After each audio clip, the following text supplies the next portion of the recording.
এই সুন্দর প্রকৃতির কাছে মানুষ যে কতটা অসহায় তা এই গতকালকের নেপালের এই ভিডিওটা না দেখলে বুঝতাম না।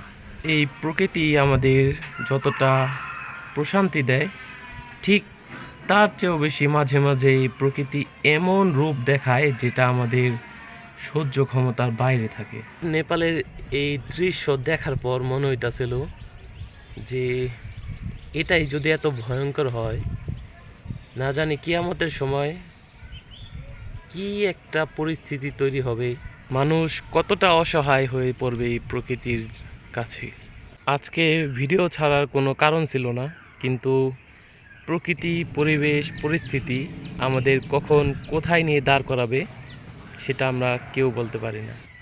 কিছুক্ষণ আগে দেখলাম একটা নিউজে যে দুই দেশের প্রায় 160 জনের মতো আর কি নিহত হয়েছে, এবং প্রায় 450 পর্যটক সহ চীন ও নেপালের, চীনের তিব্বত যে অংশটা আছে, তো এই দুইটা দেশে মিলাইয়া প্রায় 800 মানুষ এখন পর্যন্ত নিখোঁজ আছে।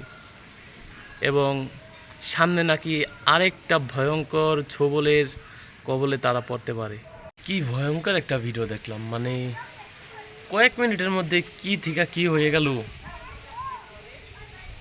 পাহাড় থেকে পানি, মানে বাসগুলো চলতেছে, তারাও তখন জানে না যে এরকম পরিস্থিতিটা তৈরি হয়ে যাব। হঠাৎ একদম মানে ব্লিন হয়ে গেল গা।